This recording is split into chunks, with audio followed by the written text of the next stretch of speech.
Cry of Balintawak, or Pugad Lawin.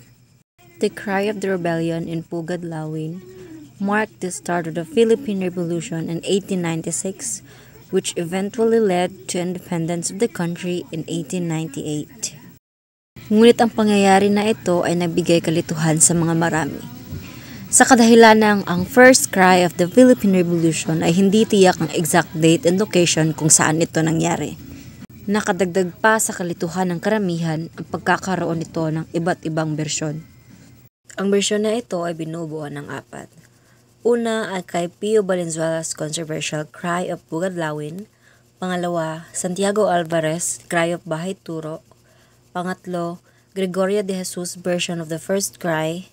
At pang-apat, Guillermo Masangkay, Cry of Balintawak. August 23, 1896. The first place of refuge was Balintawak. Here, views were only exchanged and no resolution was debated or adopted. It was at Pugad Lawin, house and yard of Juan Ramos. 1,000 members of Katipunan met and carried considerate debate, discussion, whether or not the revolution against Spanish government should be started on August 29, 1896.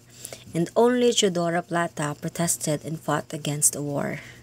Magtatagumpay ba tayo kapag itinuloy natin ang revolusyon laban sa Espanyol? Oo naman, sa tingin ko'y handa na tayo. Tama. Handa na at sigurado sa mga mangyayari. Ngunit, hindi pa sapat ang ating paghahanda. Sigurado ba kayo sa inyong naisip? Oo, dahil kailangan natin magsakripisyo para sa ating bayan. Ngunit kailangan bang magsakripisyo para sa ating bayan upang makamit ang ating nais? Paano kung malagay ang kung sino man sa mahirap na sitwasyon? Huwag kayong mag-alala. Dahil gagawin natin lahat ng ating pinangako sa ating bayan. Alam kong takot kayo, ngunit ako na nagsasabing huwag. Dahil alam kong kaya natin to. At magtatagumpay tayo. Kailangan natin ito upang tayo makalaya na.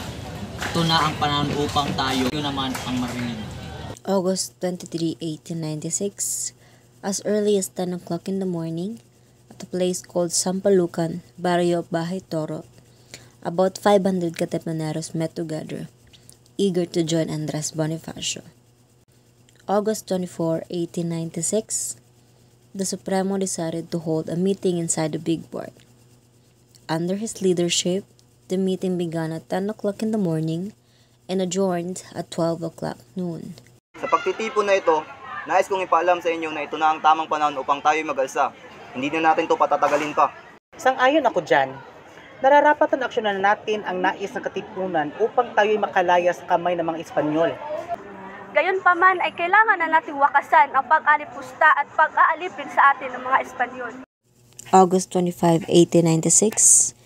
The activities of Katipunan had reached all corners of Philippine archipelago.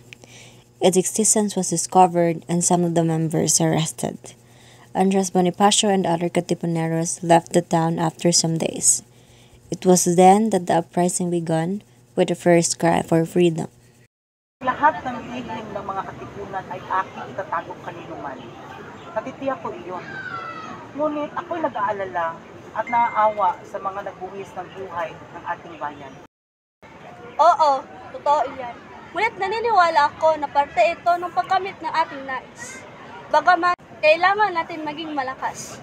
Labanan ang takot at pairalin natin ang ating pagkamakabayan. Mayroong tamang panahon sa mga bagay-bagay. Naniniwala ako dyan. At alam kong konting tiis na lang ay makakamit natin ito. August 26, 1896. A big meeting was held in Balintawak at the house of Apolonio Samson with all leaders of the Katipunan. The meeting was opened by Andres Bonifacio to discuss when uprising take place. But Andres Bonifacio left the session hall and talked to the people when he sensed that he would lose in the discussion about revolution, having no adequate preparation.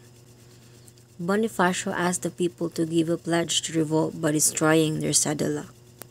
Aking mga kapatid, mga anak ng bayan, mga kapatid at mga anak ng mga napatay at nasaktan ng mga Espanyol. Alam ng mga Espanyol ang ating pag-aalsa.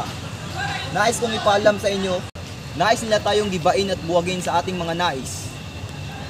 Ngunit naniniwala ako na hindi ito hadlang upang tayo'y matakot. Dahil kung hindi tayo lalaban ngayon, kailan pa? Kapag tayo'y naubos na lahat, gusto kong tayo naman ang maghimagsik at lumaban. Gusto kong punitin ninyo ang inyong mga sidula kung nais ninyo ang aking nais. Nagpapatunay ito na kayo ay lalaban at hindi magpapaalipin sa mga Espanyol. Ilabas ang mga sedula. Punitin!